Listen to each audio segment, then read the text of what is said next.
Han pasado 2 días del fatídico accidente que le costó la vida a Gino Mäder en un descenso de la etapa 5 del Tour de Suiza. Mäder nos deja a sus 26 años, era un gran talento de esta generación también tan talentosa de jóvenes ciclistas que están saliendo actualmente. Y bueno, en el vídeo de hoy básicamente vamos a hablar de lo que pasó y vamos a hacer una pequeña reflexión de este accidente mortal que sufrió pues Gino Mäder y que sigo sin creérmelo. Así que vamos allá, chavales. Yo soy Marc Figueras y esto es El Sello Ciclista.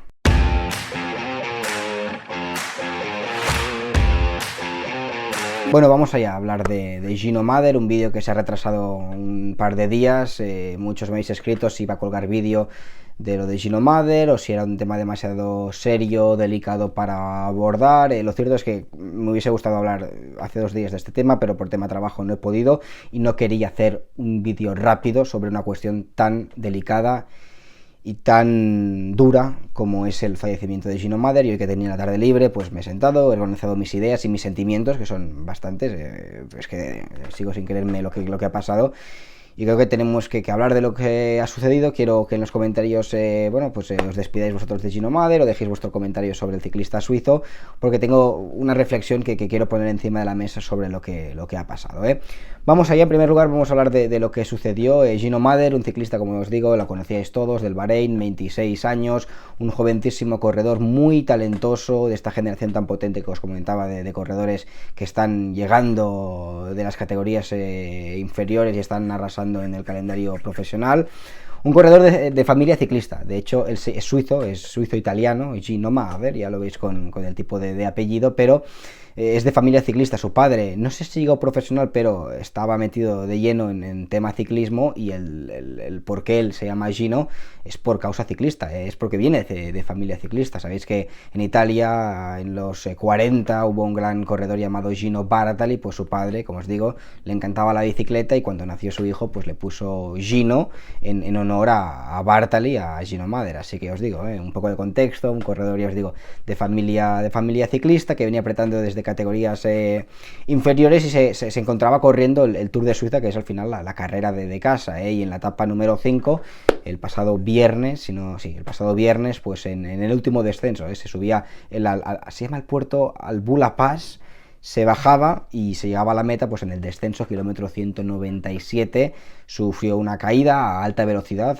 No hay imágenes de la caída, pero se sabe dónde fue esta caída. Juan Ayuso, por ejemplo, que ganó la etapa en aquella parte del descenso, estaba rodando alrededor de los 100 km por hora, así que sin tener imágenes, pero se puede medio suponer que donde cayó Gino Mäder iba a una velocidad como mínimo de 80-90 km por hora, una curva a mano izquierda, se fue recto y se cayó por un precipicio. Y bueno, pues ya sabéis todo lo que ha pasado. En esta caída también involucró a Magnus Sheffield, del equipo Ineos. Magnus Sheffield al final solo quedó en un susto y contusiones en la cabeza, mientras que Mäder pues tuvo más mala suerte. Acabó en un río. El médico de carrera tuvo que reanimarle en medio de este precipicio, río donde se encontraba. Vino el helicóptero, se lo llevaron al hospital, y a la mañana siguiente, para ser precisos, a las 11:30, pues Gino Mäder pues no pudo, ya os digo, su cuerpo seguir combatiendo contra las duras lesiones que se había producido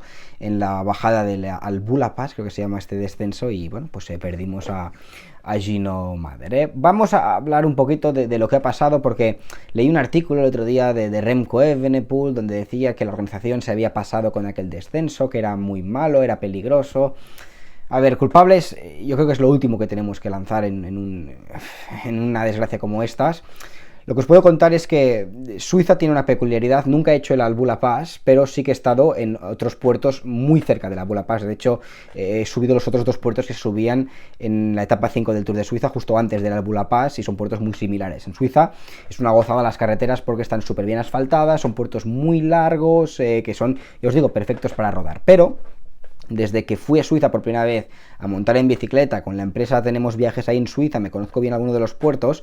Una de las grandes peculiaridades que a mí siempre me dan bastante respeto de las bajadas de Suiza es que el asfalto está tan bien, las carreteras están tan bien diseñadas, y sabéis que los suizos son impecables en este sentido, que el peligro es que te encuentras puertos de alta montaña, en los Alpes, con rectas tranquilamente de 1 kilómetro al menos 15% con un asfalto perfecto y anchas para ir lo rápido que quieras. Sueltas los frenos y la bici, ya os digo, yo que peso 60 kilos, se te echa a 70-80 kilómetros por hora sin forzar. Imaginaos si vas como los profesionales, dejando frenos y además pedaleando a fondo, pues la bici se te pone pues a la velocidad que iba Juan Ayuso en aquella bajada, a 100 km por hora, rompiendo la barrera de los 100 km por hora. Este para mí es el gran problema, no problema, pero el gran riesgo de los descensos en el Tour de Suiza o los descensos en general de los puertos suizos, que están súper bien diseñados, son carreteras perfectas, pero claro, dejas los frenos y la bicicleta se embala muchísimo. Por eso, el tema que quiero abordar es que el ciclismo no está reconocido como un deporte de alto riesgo, sino que es un deporte de riesgo, a secas. Y este es uno de los grandes problemas que bueno, pues acaba conllevando pues, pérdidas como las de Gino Madder. ¿A qué me refiero con esto? La Fórmula 1, por ejemplo, es un deporte de alto riesgo. El MotoGP es un deporte, por ejemplo, de alto riesgo. El ciclismo de descenso es un deporte reconocido como de alto riesgo. Mientras el ciclismo, y creo que es correcto, está definido y categorizado como un deporte de riesgo. ¿Qué pasa en deportes de alto riesgo como los que he nombrado? Descenso, Fórmula 1, MotoGP, que el deporte en sí gira alrededor del riesgo y, vale, es mucho más, porque es más peligroso una etapa de ciclismo, la etapa 5 del Tour de Suiza, o rodar una vuelta con un coche de Fórmula 1 a 300 km por hora. Por supuesto que es más peligroso el Fórmula 1.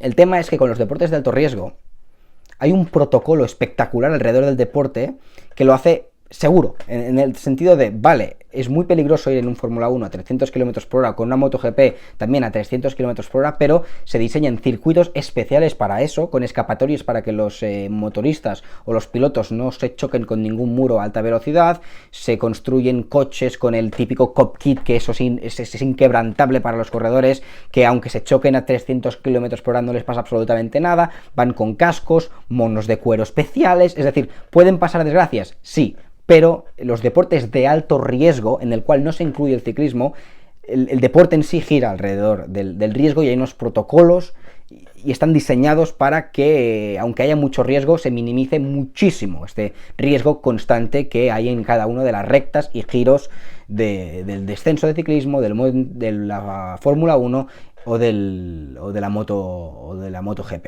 En cambio, el ciclismo es un deporte, no nos engañemos, si le preguntas a cualquier persona que no sepa de ciclismo, te van a decir, sí, el ciclismo es un deporte no de alto riesgo, porque no es tan arriesgado como la Fórmula 1, pero sí que es un deporte de riesgo, porque hay caídas en el pelotón, hay descensos rápidos donde pueden pasar cosas. El problema con el ciclismo en sí es que, a diferencia del resto de deportes simplemente de riesgo, tiene un componente que es que en ocasiones es un deporte de más alto riesgo que los deportes de alto riesgo. Me explico.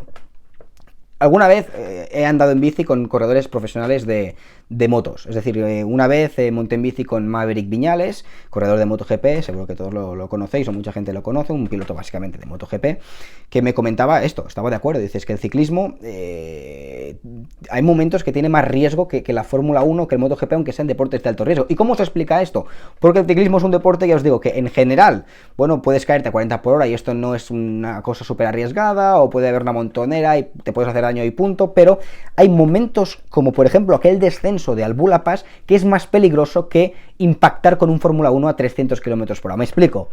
Bajar el Albula Pass, como está bajando Juan Ayuso, o, por supuesto, Gino Madder, a 100 km por hora, con un casco, que al final, vale, que es un casco que te protege, pero es un casco que pesa nada, con una licra de unos pocos centímetros de grosor, caerte a 100 km por hora por un barranco, en este contexto es mucho más peligroso que chocarte con un Ferrari o con un Red Bull contra cualquier muro de cualquier circuito diseñado por esto, con el cockpit, con el casco, con el mono, con las protecciones que llevan los pilotos de Fórmula 1 de deportes de alto riesgo, ¿eh? No sé si me estáis siguiendo, porque os digo, es un tema que es que no me calienta, pero es un tema que, ya os digo, que me toca muchísimo, y me lo comentaba el propio Maverick Viñales. Ya os digo, estos momentos del ciclismo son los que acaban comportando pues las desgracias, que hay ciertos momentos, que son pocos, pero la bajada del Albula Pass es un ejemplo. Aunque en Fórmula 1 o en MotoGP te puedas caer a mucha más velocidad o impactar contra un muro a mucha más velocidad, hay unos protocolos que minimizan mucho más el riesgo. Y en ciclismo, en el momento que te caes a 100 km por hora, como le pasó a Gino Mader, o cerca de estos kilómetros por hora, no llevan protecciones, llevan un casco que es de risa al final para ir a estas velocidades, te caes por un barranco, que en Fórmula 1 nunca habría un barranco, y nunca en MotoGP irías con un casco de nada, con un maillot de licra súper, ya os digo, súper finito. Y ya os digo, estos momentos pues son súper arriesgados, y es donde acaban pasando las desgracias. Ciclismo, deporte de riesgo, sigo defendiéndole, no es un deporte de alto riesgo, pero con momentos de mucho más riesgo que los deportes más arriesgados del mundo. Estás vendido. Un accidente como el de Gino Mader, estás vendido. Tuvo mucha suerte Magnus Sheffield, que es el único, no hay imágenes de la caída, pero es el único un poquito que puede, si se acuerda, explicar lo que pasó, pero una desgracia. Así que culpa, yo creo que, no creo, estoy convencido que no es de absolutamente nadie. El asfalto estaba bien, la carretera estaba bien, lo único que, bueno, os he contado el contexto de los puertos de Suiza, de estas velocidades, del deporte de riesgo que es el ciclismo, pero que en momentos se convierte en deporte de alto riesgo. Bueno, Gino Mader, como os digo, que nos deja a los 26 años, un corredor que os diría que su mejor temporada fue en 2021, donde ganó una etapa en el Giro de Italia, además redimiéndose un poquito, porque una de las imágenes que tengo grabada en la mente de Gino Mader es cuando en la París-Niza estuvo a punto de lograr su primera victoria como profesional en el Bahrein, y a falta de nada, de 10 metros para la línea de meta, un Primo Roglic misericordia le adelantó, incluso Mader levantaba el brazo de ¿cómo me haces esto, yo, Roglic? ¿Cómo me haces esto? Pues tengo esta imagen grabada de esta victoria de Roglic que le arrebató en los últimos metros, literales, de la etapa reina de la París-Niza. Ya se veía el talento que tenía este corredor. Después se redimió unos meses más tarde en el Giro, donde ganó también una etapa de montaña por delante de Egan Bernal y de corredores muy punteros, y después también en 2021, como os decía, su gran año como corredor profesional, pues ganó el maillot joven de la Vuelta Ciclista a España, siendo quinto de la clasificación general, y bueno, superando en la clasificación de los jóvenes a corredores del pedigrí de Egan Bernal. Así que bueno, un corredorazo. El año pasado es cierto que tuvo un año un poquito más regular, este año creo que iba al Tour de Francia. Es que es algo... ¿Qué vas a decir? Esta era mi reflexión, quería comentaros, ya os digo, los riesgos que tiene este deporte que es el ciclismo, y nada, recordar sobre todo a Gino Mader, y bueno, no me puedo ir de este vídeo sin, ya os digo, dar mi pésame, mis condolencias a la familia, aunque no vean nunca este vídeo, pero bueno, igualmente a la familia, fans, amigos, mundo del ciclismo, porque el ciclismo es un mundo grande pero pequeño a la vez, donde hay tanto riesgo en la carretera, y es un deporte tan peculiar que somos todos como una familia. Así que el mundo del ciclismo está, no diría esta semana, sino vamos a estar todo el año de pésame un poquito de la pérdida de Gino Mader, que se va, bueno, pues no sé, se une al cielo de estrellas que hemos perdido, como Lambrek, como Scarponi y muchos otros. Así que bueno, que en paz descanse Gino Mader. Y os digo, no me lo puedo ni creer, pero bueno, es lo que pasa, es un deporte, ya os digo, duro a veces, muy duro a veces. Dejadme en comentarios, bueno, no sé, vuestra opinión, vuestras condolencias, vuestro parecer sobre lo que ha pasado, y nos vemos en los próximos vídeos. Chao, ragazzi. 55 seconds is countdown. He has lost the Tour de France by 8 seconds. Can you believe that?